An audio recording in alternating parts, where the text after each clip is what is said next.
ನಾವು ಪ್ರೀವಿಯಸ್ ಕ್ಲಾಸಲ್ಲಿ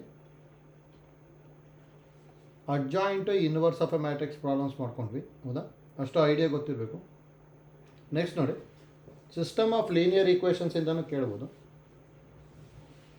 ನೋಡಿ. ಇದರಿಂದನೂ ಒಂದು ಕ್ವಶನ್ನ ಎಕ್ಸ್ಪೆಕ್ಟ್ ಮಾಡ್ಬೋದು ನಾವು ಕೆ ಸಿ ಇ ಟಿಗೆ, ಮತ್ತು ಈಸಿ ಇರುತ್ತೆ ನೋಡಿ. ಇಲ್ಲಿ ಏನೇನು ಐಡಿಯಾ ಗೊತ್ತಿರಬೇಕು ಅಂದರೆ ನಮಗೆ ಸಿಸ್ಟಮ್ ಆಫ್ ಲೀನಿಯರ್ ಈಕ್ವೇಷನ್ಸ್ನ ನಾವು ಆ್ಯಕ್ಚುಲಿ ಮ್ಯಾಟ್ರಿಕ್ಸ್ ಮೆಥಡ್ ಮಾಡ್ಕೊಂಡಿರ್ತೀವಿ, ಹೌದಾ? ನೋಡಿ, ಮ್ಯಾಟ್ರಿಕ್ಸ್ ಮೆಥಡಲ್ಲಿ first system of linear equations ಅಂದರೆ ಯಾವ ಥರ ತೊಗೊಂಡಿರ್ತೀವಿ ಅಂದರೆ, ಏನಾದ್ರು 3 ವೇರಿಯೇಬಲ್ಸ್ ಇತ್ತು ಅಂದರೆ 3 ಈಕ್ವೇಷನ್ಸ್ ಇರಲೇಬೇಕು. ಅಂದರೆ ಈಗ a1x plus b1y plus c1z is equal to d1, a2x plus b2y plus c2z is equal to d2, a3x plus b3y plus c3z is equal to d3, ಹೌದಾ? ನೋಡಿ, ಇದಕ್ಕೆ ಸಿಸ್ಟಮ್ ಆಫ್ ಲೀನಿಯರ್ ಈಕ್ವೇಷನ್ಸ್ ಅಂತ ತೊಗೊತೀವಿ ಅಷ್ಟೇ, ಹೌದಾ? ನೋಡಿ, ಇದರೊಳಗೆ ನಾವು ಏನೇನು ಮಾಡ್ಕೊತಿದ್ವಿ ಮ್ಯಾಟ್ರಿಕ್ಸ್ ಮೆಥಡಲ್ಲಿ, A is equal to coefficient matrix ಬರಿತಾ ಇದ್ವಿ. ಅಂದರೆ X coefficient, Y coefficient, Z coefficient ಇದೇ ಆರ್ಡರಲ್ಲೇ ಬರಿಬೇಕು ತಾನೆ. ನೆಕ್ಸ್ಟ್ a2x ಅಂತಿದೆ, ಅದಕ್ಕೆ a2, b2 c2, a3 b3 c3, ಹೌದಾ? ನೆಕ್ಸ್ಟ್ ಒಂದು ಕಾನ್ಸ್ಟೆಂಟ್ ಮ್ಯಾಟ್ರಿಕ್ಸ್ ಬರೀತಾ ಇದೆ, ಅಂದರೆ ಈಸ್ ಈಕ್ವಲ್ ಟು ಏನಿದೆಯಲ್ಲ ಅದು d1 d2 d3 ಅಂತೇಳಿ, ಹೌದಾ? ನೆಕ್ಸ್ಟು ಅನ್ನೋನ್ ಮ್ಯಾಟ್ರಿಕ್ಸ್ನ ಎಕ್ಸ್ ಅಂತ ಬರೀತಿದ್ವಿ, ಇಲ್ಲಿ ವೇರಿಯೇಬಲ್ಸ್ ಬರೀತಾ ಇದ್ವಿ, ಹೌದಾ? ಇದರೊಳಗೆ ಏನೇನು ಐಡಿಯಾ ಗೊತ್ತಿದೆ ಅಂದರೆ, X is equal to A inverse B ಅಂತ ಬರಿತಿದ್ವಿ, ಹೌದಾ? ಇದು ಮ್ಯಾಟ್ರಿಕ್ಸ್ ಮೆಥಡ್ ನಮಗೆ. ಅಂದರೆ ಅನ್ನೋನ್ ಮ್ಯಾಟ್ರಿಕ್ಸ್ನ ನಾವು ಎ ಇನ್ವರ್ಸ್ ಇಂಟು ಬಿ ಅಂತ ಬರಿತಾ ಇದ್ವಿ, ಹೌದಾ? ನೋಡಿ, ಇಷ್ಟು ಫಾರ್ಮುಲಾ ಅಂತೂ ನಮಗೆ ಗೊತ್ತಿದೆ. ಆದರೆ ಇಲ್ಲಿ ಇಂಪಾರ್ಟೆಂಟ್ ನೋಡಿ, ಕನ್ಸಿಸ್ಟೆಂಟ್ ಇನ್ಕನ್ಸಿಸ್ಟೆಂಟ್ ಗೊತ್ತಿರಬೇಕು ನೋಡಿ. ಸಿಸ್ಟಮ್ ಆಫ್ ಲೀನಿಯರ್ ಈಕ್ವೇಷನ್ಸಿಗೆ ಯಾವಾಗಲೂ 3 ಪಾಸಿಬಿಲಿಟೀಸ್ ಬರುತ್ತೆ.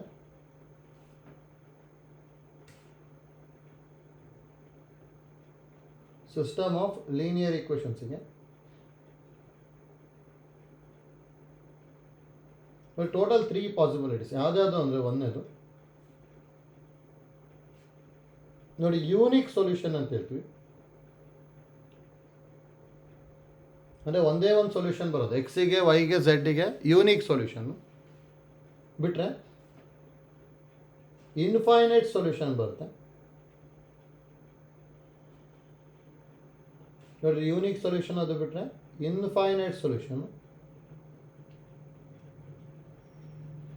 ಅದು ಬಿಟ್ಟರೆ ನೋ ಸೊಲ್ಯೂಷನ್.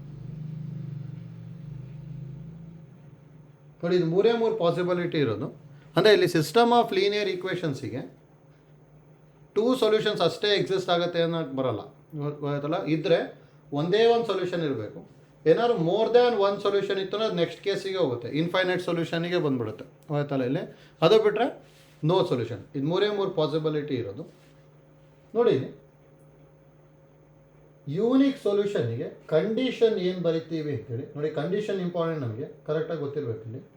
ನೋಡಿ, ಯೂನಿಕ್ ಸೊಲ್ಯೂಷನ್ನಿಗೆ condition determinant of A not equal to 0 ಬರಿತೀವಿ. ಅಂದರೆ ಇಲ್ಲಿ ಎ ಬರ್ಕೊಂಡ್ವಲ್ಲ ಇಲ್ಲಿ, ಹೌದಾ? ಎದು ಡಿಟರ್ಮಿನೆಂಟ್ ವ್ಯಾಲ್ಯೂ ಏನಾದ್ರು ನಾಟ್ ಈಕ್ವಲ್ ಟು 0 ಆಗಿಬಿಡ್ತು ಅಂದರೆ ಅದಕ್ಕೆ ಯಾವಾಗಲೂ ಏನಾಗಿರುತ್ತೆ, ಯೂನಿಕ್ ಸೊಲ್ಯೂಷನ್ನೇ ಬರುತ್ತೆ, ಹೌದಾ? ಅದೇ ನೋಡಿ, ಇನ್ಫೈನೈಟ್ ಸೊಲ್ಯೂಷನ್ನಿಗೆ ಮತ್ತು ನೋ ಸೊಲ್ಯೂಷನ್ನಿಗೆ, ಇನ್ಫೈನೈಟ್ ಸೊಲ್ಯೂಷನ್ನಿಗೂ ಡಿಟರ್ಮಿನೆಂಟ್ ಆಫ್ ಎ 0 ಬರುತ್ತೆ, ನೋ ಸೊಲ್ಯೂಷನ್ನಿಗೂ ಡಿಟರ್ಮಿನೆಂಟ್ ಆಫ್ ಎ 0 ಬರುತ್ತೆ, ಹೌದಾ? ನೋಡಿ, ಆದರೆ ಡಿಫರೆನ್ಸ್ ಏನು ಅಂತ ಗೊತ್ತಾಗಬೇಕು. ಇದರೊಳಗೆ ಇನ್ಫೈನೈಟ್ ಸೊಲ್ಯೂಷನ್ ಇತ್ತು ಅಂದರೆ determinant of A equal to 0 ಜೊತೆಗೆ ಇನ್ನೊಂದು ಕಂಡೀಷನ್ ಬರುತ್ತೆ, ಅಡ್ಜಾಯಿಂಟ್ ಆಫ್ ಎ ಇಂಟು ಬಿನೂ ಏನಾಗಿರುತ್ತೆ ಅಂದರೆ 0 ಆಗಿರುತ್ತೆ. ನೋಡಿ, ಎರಡೂ 0 ಆಯಿತು ಅಂದರೆ ಇನ್ಫೈನೈಟ್ ಸೊಲ್ಯೂಷನ್ನು. ಅದೇ ನಮಗೆ ಡಿಟರ್ಮಿನೆಂಟ್ ಆಫ್ ಎ 0 ಆದರೆ adjoint of A into B not equal to zero ಆಯಿತು ಅಂದರೆ ನೋ ಸೊಲ್ಯೂಷನ್. ಹೌದಾ? ನೋಡಿ, ಇಷ್ಟು ಕಂಡೀಷನ್ ಕರೆಕ್ಟಾಗಿ ಗೊತ್ತಿರಲಿ. ಏನಾದರೂ ಡೈರೆಕ್ಟಾಗಿ ಕಂಡೀಷನ್ಸ್ ಏನಾದರೂ ಕೇಳಿದ್ರು ಅಂದರೆ ಕಾಂಪಿಟೇಟಿವ್ಗೆ ಇದು ಗೊತ್ತಿರಬೇಕು. ಆಯ್ತಲ್ಲ? ನೋಡಿ, ನೆಕ್ಸ್ಟು ಯೂನಿಕ್ ಸೊಲ್ಯೂಷನ್ನು ಮತ್ತು ಇನ್ಫೈನೈಟ್ಲಿ ಮೆನಿ ಸೊಲ್ಯೂಷನ್. ಹೌದಾ? ಇವೆರಡೂ ಕೇಸಲ್ಲೂ ಸೊಲ್ಯೂಷನ್ ಎಕ್ಸಿಸ್ಟ್ ಆಗುತ್ತೆ ತಾನೆ. ಸೊಲ್ಯೂಷನ್ ಎಕ್ಸಿಸ್ಟ್ ಆಗುತ್ತೆ ಅಂದರೆ ಅದಕ್ಕೆ ಏನಂತ ಹೇಳ್ತೀವಿ ಅಂದರೆ system of linear equations are consistent ಅಂತ ಹೇಳ್ತೀವಿ. ನೋಡಿ, ಕನ್ಸಿಸ್ಟೆಂಟ್ ಅಂತ ಹೇಳಿದ್ರೆ ಸೊಲ್ಯೂಷನ್ ಎಕ್ಸಿಸ್ಟ್ ಅಂತ ಹೇಳಿ. ಹೌದಾ? ಅದಕ್ಕೆ ಏನು ಗೊತ್ತಿರುತ್ತೆ ನಮಗೆ? ಇದಕ್ಕೆ system of linear equations are consistent ಅಂತ. ಹೌದಾ? ಅದೇ ನಮಗೆ ನೋ ಸೊಲ್ಯೂಷನ್ ಇತ್ತು ಅಂದರೆ ಏನಂತ ಹೇಳ್ತೀನಿ? ಅದಕ್ಕೆ ಇನ್ಕನ್ಸಿಸ್ಟೆಂಟ್. ಹೌದಾ? ನೋಡಿ, ನೋ ಸೊಲ್ಯೂಷನ್ ಇತ್ತು ಅಂದರೆ ಏನಂತ ಹೇಳ್ತೀನಿ? ಅದಕ್ಕೆ ಇನ್ಕನ್ಸಿಸ್ಟೆಂಟ್ ಅಂತ ಹೇಳ್ತೀವಿ. ಹೌದಾ? ನೋಡಿ, ಕನ್ಸಿಸ್ಟೆಂಟ್ ಅಂತ ಹೇಳಿದ್ರೆ ಸೊಲ್ಯೂಷನ್ ಇರುತ್ತೆ, ಇನ್ಕನ್ಸಿಸ್ಟೆಂಟ್ ಅಂದರೆ ನೋ ಸೊಲ್ಯೂಷನ್ ಇರುತ್ತೆ. ಹೌದಾ? ನೋಡಿ, ಇಷ್ಟ ಐಡಿಯಾ ಗೊತ್ತಿರಲಿ. ಅದು ನೋಡಿ, ಇಲ್ಲಿ which of the following is true or false ಒಳಗೆ ಇದನ್ನು ಯೂಸ್ ಮಾಡ್ತೀವಿ. ಆದರೆ ಪ್ರಾಬ್ಲಮ್ನ ಸಾಲ್ವ್ ಮಾಡಬೇಕಾದ್ರೆ ಇಲ್ಲಿ ಬೇರೆ ಐಡಿಯಾನೇ ಯೂಸ್ ಮಾಡ್ತೀವಿ. ನೋಡಿ, ಪ್ರಾಬ್ಲಮ್ನ ಸಾಲ್ವ್ ಮಾಡ್ಬೇಕಾದ್ರೆ ಏನೇನು ಥರ ಟ್ವಿಸ್ಟ್ ಮಾಡ್ಬೋದು ಅಂತೇಳಿ note.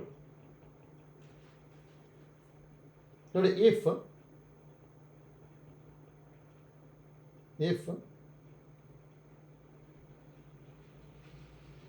a1x plus b1y plus c1z is equal to 0, a2x plus b2y plus c2z is equal to 0, and a3x plus b3y plus c3z equal to 0 have a non-zero solution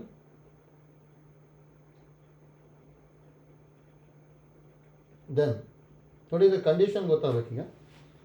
ನೋಡಿ, ಇಲ್ಲಿ system of linear ಈಕ್ವೇಷನ್ಗೆ ನೋಡ್ಕೊಂಡ್ವಿ ಅಂದರೆ ಇಲ್ಲಿ ಏನು difference ಇದೆ ಅಂದರೆ ನಾನ್ zero solution ಅಂತ ಹೇಳ್ತಿದ್ವಿ. ಹೌದಾ? ಅಂದರೆ ಎಕ್ಸು ವೈ ಝೆಡ್ ಮೂರು ಝೀರೋ ಆಗಬಾರ್ದು. ಆ ಥರದ್ದು ಏನಾದ್ರು ಸೊಲ್ಯೂಷನ್ ಎಕ್ಸಿಸ್ಟ್ ಆದರೆ ಅಂತ ಹೇಳ್ತಾ ಇದ್ದೀವಿ. ಹೌದಾ? ಅಂದರೆ ಇಲ್ಲೇನಾದ್ರು ಎಕ್ಸ್ ವೈ ಝೆಡ್ ಝೀರೋ ಆಯಿತು ಅಂದರೆ ಮೂರು ಈಕ್ವೇಷನ್ ಸ್ಯಾಟಿಸ್ಫೈ ಆಗುತ್ತಾನೆ. ಹಾಗಾದರೆ ಝೀರೋ ಸೊಲ್ಯೂಷನ್ ಅಂತೂ ಒಂದು ಸೊಲ್ಯೂಷನ್ ಆಗುತ್ತೆ. ಇನ್ನೊಂದು ನಾನ್ ಝೀರೋ ಸೊಲ್ಯೂಷನ್ ಇದೆ ಅಂದರೆ ಇನ್ಫೈನೈಟ್ಲಿ ಮೆನಿ ಸೊಲ್ಯೂಷನ್ಸ್ ಇದೆ ಅಂತ ಹೇಳಿ. ಹೌದಾ? ಆದರೆ ಇನ್ಫೈನೈಟ್ಲಿ ಮೆನಿ ಸೊಲ್ಯೂಷನ್ ಇದೆ ಅಂದರೆ ಕಂಡೀಷನ್ ಏನು ಬೈತೀವಿ ಅಂದರೆ determinant of A equal to 0 ಬರ್ಕೊಂಡ್ಬಿಡ್ತೀವಿ. ಹೌದಾ? ನೋಡಿ, ಒಂದೊಂದ್ಸಲ ನಾನ್ ಝೀರೋ ಸೊಲ್ಯೂಷನ್ ಅಂತಲೇ ಕೊಡಬೇಕಂತ ಏನೂ ಇಲ್ಲ. ಇದಕ್ಕೆ ಇನ್ನೊಂದು ಹೆಸರು ಏನಂತ ಹೇಳ್ತೀವಿ ಅಂದರೆ ನಾನ್ ಟ್ರೈವಲ್ ಸೊಲ್ಯೂಷನ್ ಅಂತಲೇ ಹೇಳ್ತೀವಿ.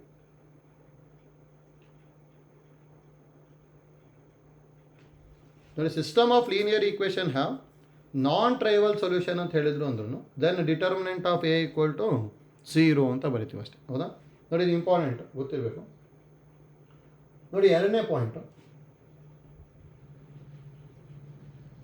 ನೋಡಿ, ಇಫ್ ಎರಡೇ ಎರಡು ವೇರಿಯೇಬಲ್ ಇದ್ದರೆ a1x plus b1y equal to c1 and a2x plus b2y equal to c2. ಹೌದಾ? ಸಿಸ್ಟಮ್ ಆಫ್ ಲೀನಿಯರ್ ಈಕ್ವೇಷನ್ ಅಂತ ಹೇಳ್ತೀನಿ. ದೆನ್ ನೋಡಿ, ಇಲ್ಲೂ ಅಷ್ಟೇ ಕಂಡೀಷನ್ ನಮಗೆ ಕರೆಕ್ಟಾಗಿ ಗೊತ್ತಾಗಬೇಕು. ಸಿಸ್ಟಮ್ ಆಫ್ ಲೀನಿಯರ್ ಈಕ್ವೇಷನ್ಸ್ ಅಂತ ಹೇಳಿದ್ವಿ ಅಂದರೆ ಇಲ್ಲಿ ಕಂಡೀಷನ್ ಏನಾಗಿರುತ್ತೆ ಅಂತ ಹೇಳಿದ್ರೆ ದೆನ್ ಫಸ್ಟ್ ಒಂದು ನೋಡಿ,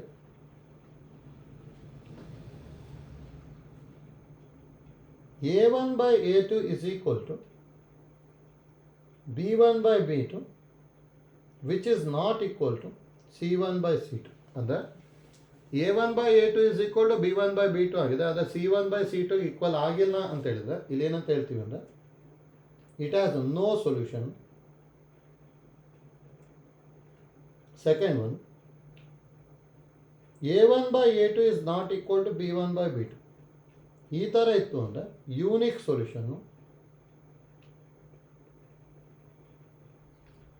ನೋಡಿ, ಮೂರು ಏನಾದರೂ ಈಕ್ವಲ್ ಆಯಿತು ಅಂದರೆ a1 by a2 is equal to b1 by b2 is equal to c1 by c2 ಇತ್ತು ಅಂದರೆ ಇನ್ಫೈನೈಟ್ ಸೊಲ್ಯೂಷನ್. ನೋಡಿ ಈ ಕಂಡೀಷನ್ನು ಗೊತ್ತಿರಲಿ. ನೋಡಿ ಇವೆರಡು ಇಂಪಾರ್ಟೆಂಟ್, ಇವೆರಡು ಯೂಸ್ ಮಾಡೋವಂಥದ್ದು ಸಿ ಇ ಟಿ ಕೇಳ್ಬೋದು. ಒಂದನೇದು ನಾನ್ ಝೀರೋ ಸೊಲ್ಯೂಷನ್ ಅಥವಾ ನಾನ್ ಟ್ರೈವಲ್ ಸೊಲ್ಯೂಷನ್ ಅಂತ ಹೇಳಿದ್ರೆ it has other then zero solution ಅಂತೇಳಿ, ಅಥವಾ infinitely many solution. Infinitely many solution ಇತ್ತು ಅಂದರೆ determinant of A equal to zero ತೊಗೊಂಬಿಡೋದು, ನೆಕ್ಸ್ಟ್ ಸಿಂಪ್ಲಿಫೈ ಮಾಡ್ತಾ ಹೋಗ್ತೀವಿ. ಅದೇ ಟೂ ಈಕ್ವೇಷನ್ಸ್ ಇತ್ತು ಅಂದರೆ ಡೈರೆಕ್ಟಾಗಿ ಕಂಡೀಷನ್ ಗೊತ್ತಿರಲಿ. ನೋ ಸೊಲ್ಯೂಷನಿಗೆ ಏನು ಕಂಡೀಷನ್ನು, ಯೂನಿಕ್ ಸೊಲ್ಯೂಷನಿಗೆ ಏನು ಕಂಡೀಷನ್ನು, ಮತ್ತು ಇನ್ಫೈನೈಟ್ ಸೊಲ್ಯೂಷನಿಗೆ ಕಂಡೀಷನ್ ಏನು ಅಂತೇಳಿ. ಹೌದಾ? ನೋಡಿ ಇಷ್ಟು ಗೊತ್ತಿರಬೇಕು ನಮಗೆ. ನೆಕ್ಸ್ಟ್ ಪ್ರಾಬ್ಲಮ್ ನೋಡಿ, ಪ್ರಾಬ್ಲಮ್ ನಂಬರ್ 30. ಈಸಿ ಇದೆ. The following system of equations has a solution other than x equal to y equal to z equal to zero. ಅಂದರೆ ಅದರ್ ದ್ಯಾನ್ ಅಂತ ಹೇಳಿದ್ರು ಅಂದರೆ it has non zero solution ಅಂತೇಳಿ. ಹೌದಾ? ನಾನ್ zero solution ಇತ್ತು ಅಂದರೆ lambda value ಕಂಡುಹಿಡಿಯಕ್ಕೆ ಹೇಳಿದ್ದಾರೆ. ಹೌದಾ? ಗಿವನ್ ಏನಿರೋದು 3x minus 2y plus z equal to 0. Lambda x minus 14y plus 15z equal to 0. x plus 2y minus 3z equal to 0. ಹೌದಾ? ಈ ಲ್ಯಾಂಬ್ಡಾ ಕಂಡುಹಿಡಿಬೇಕು ತಾನೆ. ಹಾಗಾದ್ರೆ ನಾವು determinant of A equal to 0 ತೊಗೊಂಡ್ವಿ ಅಂದರೆ ಡಿಟರ್ಮಿನೆಂಟ್ ಆಫ್ ಎ ಅಂದರೆ 3 minus 2 1, lambda minus 14 15, 1 to minus 3 is equal to 0. ಹೌದಾ? ನೋಡಿ ಈಗ ಎಕ್ಸ್ಪ್ಯಾಂಡ್ ಮಾಡ್ಕೊಂಬಿಟ್ರೆ ಆಗೋಯ್ತು. ಡಿಟರ್ಮಿನೆಂಟ್ನ ಎಕ್ಸ್ಪ್ಯಾಂಡ್ ಮಾಡ್ಕೊಂಡು ಏನು ಕಂಡುಹಿಡಿಬೇಕು ಅಂದರೆ ನಾವು ಲ್ಯಾಂಬ್ಡಾ ವ್ಯಾಲ್ಯೂ ಕಂಡುಹಿಡಿಬೇಕು. ಹೌದಾ? ನೋಡಿ ಈಸಿನಾ? ಡೈರೆಕ್ಟಾಗಿ 3 ಇಂಟು 14, 3 is 42 ಅಲ್ಲ. Next minus 15 2s are 30, minus of minus plus 2 into minus 3 lambda minus 15 plus 1 into 2 lambda plus 14 is equal to 0. ಹೌದಾ? ನೋಡಿ ಸಿಂಪ್ಲಿಫೈ ಮಾಡಬೇಕಷ್ಟೇ. 42 minus 30 ಅಂದರೆ 12 ಅಲ್ಲ, 12 3s are 36, minus 6 lambda minus 15 2s are 30 plus 2 lambda plus 14 equal to 0. minus 6 lambda plus 2 lambda ಅಂದರೆ minus 4 lambda. 36 minus 30 ಅಂದರೆ 6, 6 plus 14 ಅಂದರೆ 20 is equal to 0. ಹಾಗಾದರೆ 4 lambda is equal to 20. That implies lambda is equal to 5 ಆಯಿತು. ಹೌದಾ? And option D ಬರುತ್ತಲ್ಲ. ಹೌದಾ? ನೋಡಿ ಅಲ್ಲಿ ಇಂಪಾರ್ಟೆಂಟ್ ನಮಗೆ ನಾನ್ ಝೀರೋ ಸೊಲ್ಯೂಷನ್ ಅಂತ ಹೇಳಿದರು ಅಂದರೆ, ಅಥವಾ ನಾನ್ ಟ್ರೈವಲ್ ಸೊಲ್ಯೂಷನ್ ಅಂತಲೂ ಹೇಳ್ಬೋದು, ಅಥವಾ x equal to y equal to z equal to 0 other than ಅಂತಲೂ ಹೇಳಿದ್ದಾರೆ. ನೋಡಿ ಇದು 3 ಕಂಡೀಷನ್ಸ್ ಏನಾದ್ರು ಕೊಟ್ಟರು ಅಂದರೆ ಡೈರೆಕ್ಟಾಗಿ determinant of A equal to 0 ಅಂದ್ಕೊಂಡ್ಬಿಟ್ಟು ಲ್ಯಾಂಬ್ಡಾ ವ್ಯಾಲ್ಯೂ ಕ್ಯಾಲ್ಕುಲೇಟ್ ಮಾಡೋದು. ನೋಡಿ ಈ ಥರದ್ದು ಎಷ್ಟೊಂದು ಸಲ ಸಿ ಇ ಟಿ ಕೇಳಿದ್ದಾರೆ, ಅದಕ್ಕೆ ಇದು ಗೊತ್ತಿರಬೇಕು. ಹೌದಾ? ನೆಕ್ಸ್ಟ್ ನೋಡಿ ಸೇಮ್ ಟೈಪು ಪ್ರಾಬ್ಲಮ್ ನಂಬರ್ 31. ನೋಡಿ if x plus y minus z equal to 0,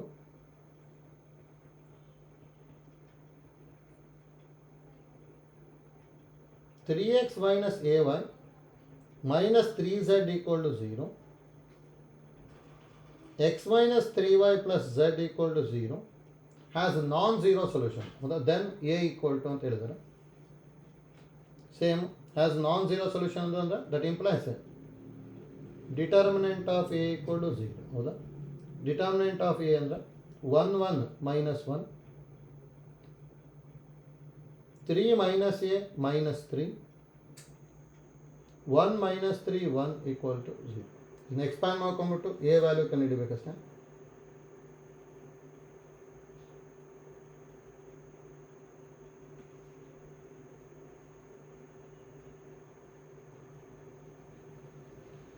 ನೋಡಿ ಎಕ್ಸ್ಪ್ಯಾಂಡ್ ಮಾಡ್ಕೊಂಡೆ ಅಂದರೆ 1 into minus a minus 9 minus 1 into 3 plus 3 minus 1 into minus 9 plus a equal to 0. So minus a minus 9, 3 plus 3 6 into minus 1 andre minus 6, minus of minus plus 9 minus a equal to 0. Minus 9 plus 9 cancel ಆಯಿತು ಅಂದರೆ minus 2a minus 6 equal to 0. 2a equal to minus 6 ಹೌದಾ. minus 2a ನ R H S ತಗೊಂಡೆ ಅಂದರೆ plus 2a ಆಯಿತು. ಹಾಗಾದ್ರೆ a equal to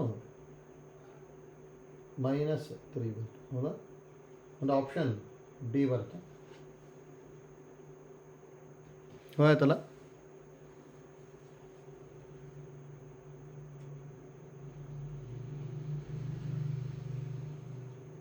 next 32 ನೋಡಿ, ಸ್ವಲ್ಪ ಡಿಫ್ರೆಂಟ್ ಇದೆ, ಕೇರ್ಫುಲ್ ಆಗಿ ಮಾಡ್ಕೋಬೇಕು. The number of solutions of the equations x plus 4y minus z equal to 0, 3x minus 4y minus z equal to 0, x minus 3y plus z equal to 0. ನೋಡಿ ಇಲ್ಲಿ system of linear ಈಕ್ವೇಷನ್ಸಿಗೆ already ನಾವು ಏನು ಹೇಳಿದ್ವಿ ಅಂದರೆ only 3 possibilities. Unique solution ಅಂದರೆ ಒಂದೇ solution ಇರಬೇಕು, ಇಲ್ಲಾಂದರೆ ಇನ್ಫೈನೈಟ್ ಸೊಲ್ಯೂಷನ್ ಇರುತ್ತೆ, ಇಲ್ಲಾಂದ್ರೆ ನೋ ಸೊಲ್ಯೂಷನ್. ನೋ ಸೊಲ್ಯೂಷನ್ ಅಂದರೆ 0. ಅಂದರೆ ನೋಡಿ ಇದಂತೂ ಬರೋದೇ ಇಲ್ಲ, ಇದು ಆನ್ಸರೇ ಆಗಲ್ಲ ಯಾವಾಗೂ. ಬರೀ 2 ಸೊಲ್ಯೂಷನ್ಸ್ ಅಂತೇಳಿ ಯಾವಾಗಲೂ ಬರಲ್ಲ, ಆಯ್ತಲ್ಲ. ಯಾವಾಗಲೂ 2 ಸೊಲ್ಯೂಷನ್ ಅಂತೇಳಿ ಬರೋದೇ ಇಲ್ಲ, ಅದಕ್ಕೆ ಗೊತ್ತಿರ್ಬೇಕು ನಮಗೆ.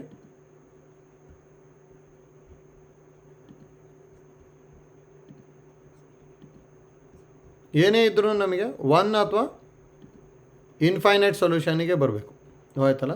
ಹಾಗಾದೀಗ ಇದರದಂತೂ ಒಂದು ಸೊಲ್ಯೂಷನ್ ಅದು ನೋಡಿದ ತಕ್ಷಣ ಗೊತ್ತಾಗುತ್ತೆ, ಈಕ್ವೇಷನ್ ನೋಡಿದ ತಕ್ಷಣ ಹೌದಾ. ಇದಕ್ಕೆ ಒನ್ ಸೊಲ್ಯೂಷನ್ ಈಸ್ ಏನು ಬರ್ತೀನಿ, x is equal to y equal to z equal to 0 ಹೌದಾ. ನೋಡಿ ಎಕ್ಸ್ ವೈ ಝೆಡ್ ಏನೋ 3 ವ್ಯಾಲ್ಯೂ 0 ಆಯಿತು ಅಂದರೆ ಈಕ್ವೇಷನ್ ಅಂತೂ ಸ್ಯಾಟಿಸ್ಫೈ ಆಗುತ್ತಾನೆ. ಲೈಕ್ ಒನ್ ಸೊಲ್ಯೂಷನ್ ಅಂತ ಗೊತ್ತಾಗ್ಬಿಡ್ತು. ಈಗ ಏನಾದರೂ ಡಿಟರ್ಮಿನೆಂಟ್ ವ್ಯಾಲ್ಯೂ 0 ಬಂತು ಅಂದರೆ ಇನ್ಫೈನೈಟ್ ಸೊಲ್ಯೂಷನ್ ಆಗಿಬಿಡುತ್ತೆ. ಡಿಟರ್ಮಿನೆಂಟ್ ವ್ಯಾಲ್ಯೂ ಏನಾದ್ರು ನಾಟ್ ಈಕ್ವಲ್ ಟು 0 ಬಂತು ಅಂದರೆ ಯೂನಿಕ್ ಸೊಲ್ಯೂಷನ್ ಆಗುತ್ತೆ ಹೌದಾ. ಅದಕ್ಕೆ ಡಿಟರ್ಮಿನೆಂಟ್ ವ್ಯಾಲ್ಯೂ ಚೆಕ್ ಮಾಡಬೇಕು. ನೋಡಿ ಈಗ ನಾವು ಡಿಟರ್ಮಿನೆಂಟ್ ಆಫ್ ಎ ಹೌದಾ, determinant of 1 4 minus 1 3 minus 4 minus 1 1 minus 3 1 ಹೌದಾ. ನೋಡಿ 1 into minus 4 minus 3 minus 4 into 3 plus 1 minus 1 into minus 9 plus 4 ಹೌದಾ. ಅಂದರೆ minus 4 minus 3 ಅಂದರೆ minus 7, 3 plus 1 4, 4 into minus 4 ಅಂದರೆ minus 16, minus 9 plus 4 ಅಂದರೆ minus 5, minus of minus ಅಂದರೆ plus 5. Now obviously it is not equal to 0 ಅಲ್ಲ. Determinant is not equal to 0 ಆಯಿತು ಅಂದರೆ then it has unique solution. Unique solution ಅಂದರೆ only one solution ಹೌದಾ. ಅಂದರೆ option B ಬರುತ್ತೆ ಹೌದಾ. ದಟ್ ಇಂಪ್ಲೈಸ್ ಯೂನಿಕ್ ಸೊಲ್ಯೂಷನ್ ಅಂತ ಬರೀ ಹೌದಾ. ನೋಡಿ ಕಂಡೀಷನ್ ಇದು ಕರೆಕ್ಟಾಗಿ ಗೊತ್ತಿರಬೇಕು. ಇಲ್ಲಿ ಹೇಳಿದ್ವಲ್ಲ ಇದು ನೋಡಿ, ಯೂನಿಕ್ ಸೊಲ್ಯೂಷನ್ ಇತ್ತು ಅಂದರೆ determinant of A not equal to 0 ಬರಿತಾ ಇದ್ದೀವಿ. ಇನ್ಫೈನೈಟ್ ಸೊಲ್ಯೂಷನ್ ಇತ್ತು ಅಂದರೆ determinant of A equal to 0, adjoint of A into B equal to 0 ಹೌದಾ. ಮತ್ತು determinant of A equal to 0, adjoint of A into B not equal to 0 ಇತ್ತು ಅಂದರೆ no solution ಹೌದಾ. ಅದೇ adjoint of A into B calculate ಮಾಡುವಂಥ problems ಏನು KCET ಅಂತ ಕೇಳಿಲ್ಲ. ಅದಕ್ಕೆ ಜಸ್ಟ್ ನಮಗೆ ಏನು ಗೊತ್ತಿರಲಿ ಅಂದರೆ ಯಾವುದಾದ್ರು ಒಂದು ಸೊಲ್ಯೂಷನ್ ಬಂದ್ಬಿಟ್ಟು ಡಿಟರ್ಮಿನೆಂಟ್ ಎ 0 ಬಂತು ಅಂದರೆ ಇನ್ಫೈನೈಟ್ ಸೊಲ್ಯೂಷನ್ ಹೌದಾ. Determinant of A not equal to 0 ಬಂತು ಅಂದರೆ ಡೈರೆಕ್ಟಾಗಿ ಯೂನಿಕ್ ಸೊಲ್ಯೂಷನ್ ಅಂತ ಬರೀತೀವಿ ಅಷ್ಟೇ ಆಯ್ತಲ್ಲ. ಅದಕ್ಕೆ ಐಡಿಯಾ ಗೊತ್ತಿಲ್ಲ ಇಷ್ಟು. ನೆಕ್ಸ್ಟ್ ಪ್ರಾಬ್ಲಮ್ ನೋಡಿ 33.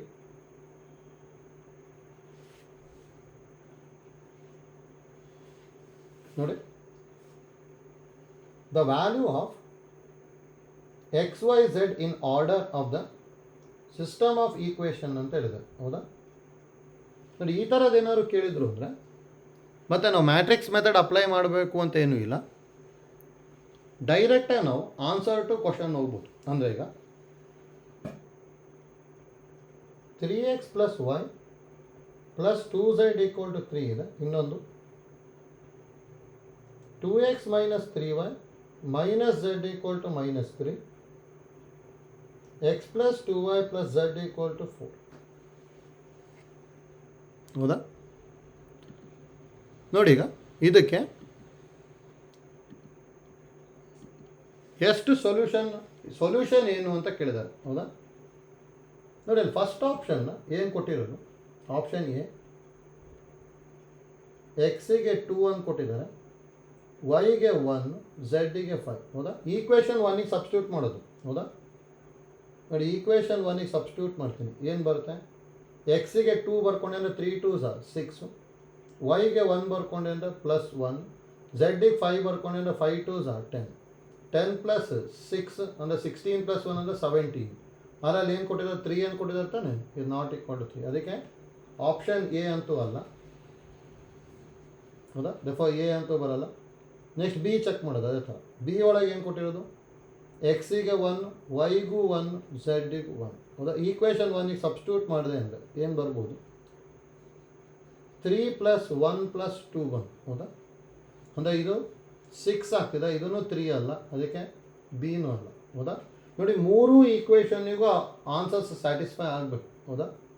ನೋಡಿ, ಸಿ ಚೆಕ್ ಮಾಡ್ತೀನಿ. ಎಕ್ಸಿಗೆ 1, ವೈಗೆ -2, ಝಡ್ಡಿಗೆ -1. ಹೌದಾ? ಈಕ್ವೇಷನ್ 1ಗೆ ಸಬ್ಸ್ಟಿಟ್ಯೂಟ್ ಮಾಡಿದೆ ಅಂದರೆ ಏನು ಬರ್ಬೋದು? 3 - 2 -2. ಹೌದಾ?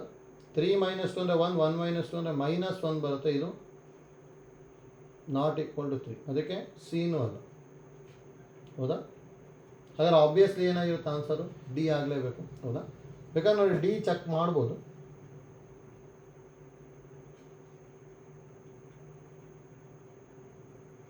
ಡಿಯಲ್ಲಿ ಏನು ಕೊಟ್ಟಿರೋದು?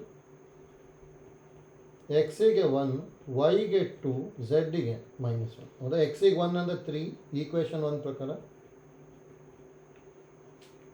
ವೈಗೆ 2 ಬರ್ದೆ ಅಂದರೆ 2, ಝಡ್ಡಿಗೆ -1 ಬರ್ದೆ ಅಂದರೆ -2. ಹೌದಾ? ಅಂದರೆ 3 ಬರ್ತಾ ಇದೆ ತಾನೆ. ಹೌದಾ? ಸ್ಯಾಟಿಸ್ಫೈ ಆಗುತ್ತೆ. ಅದೇ ಥರ 3 ಈಕ್ವೇಷನ್ನಿಗೂ ಚೆಕ್ ಮಾಡ್ಬೋದು. ನೋಡಿ, ಈಕ್ವೇಷನ್ 2ನೂ ಚೆಕ್ ಮಾಡ್ತೀನಿ ಜಸ್ಟು. ಹೌದಾ? ನೋಡಿ, ಈಕ್ವೇಷನ್ 2 ಚೆಕ್ ಮಾಡಿದೆ ಅಂದರೆ ಎಕ್ಸಿಗೆ 1 ಬರ್ದೆ ಅಂದರೆ 2, ವೈಗೆ 2 ಬರ್ದೆ ಅಂದರೆ 3 × 2 ಅಂದರೆ 6. ಹೌದಾ? -6. ಝಡ್ಡಿಗೆ -1 ಬರ್ದೆ ಅಂದರೆ -1 +1. ಹೌದಾ? 2 - 6 ಅಂದರೆ -3, -4 + 1 ಅಂದರೆ -3. ಇದಕ್ಕೂ ಸ್ಯಾಟಿಸ್ಫೈ ಆಗುತ್ತೆ. ಅದೇ ಥರ ಈಕ್ವೇಷನ್ 3ನೂ ಸ್ಯಾಟಿಸ್ಫೈ ಆಗುತ್ತೆ. ಅದಕ್ಕೆ ಆನ್ಸರ್ ಏನಾಗಿರುತ್ತೆ ಅಂದರೆ ಆಪ್ಷನ್. ಹೌದಾ? ಅಂದರೆ ನೋಡಿ, ಈ ಥರ ಏನಾದ್ರು ಸಿಸ್ಟಮ್ ಆಫ್ ಲೀನಿಯರ್ ಈಕ್ವೇಷನ್ಸ್ ಕೊಟ್ಟು XYZ ವ್ಯಾಲ್ಯೂ ಕೇಳಿದ್ರು ಅಂದರೆ ಡೈರೆಕ್ಟಾಗಿ ಆನ್ಸರ್ ಟು ಕ್ವಶನ್ ಹೋಗ್ಬಿಡಿ, ಅವಾಗ ಈಸಿಯಾಗಿ ಬಂದ್ಬಿಡುತ್ತೆ. ಆಯ್ತಲ್ಲ? ನೋಡಿ, ಅದಕ್ಕೆ ಇದು ಇಂಪಾರ್ಟೆಂಟ್. ನಮಗೆ ಈ ಐಡಿಯಾ ಗೊತ್ತಿರಬೇಕು. ಇದನ್ನು ನಾವು ಯೂಸ್ ಮಾಡ್ಕೊತೀವಿ. ಹೌದಾ? ಅಂದರೆ ನೋಡಿ, ಸಿಸ್ಟಮ್ ಆಫ್ ಲೀನಿಯರ್ ಈಕ್ವೇಷನ್ಸಲ್ಲಿ ಇಷ್ಟೇ ಟೈಪ್ ಕೇಳೋಕ್ಕೆ ಬರೋದು.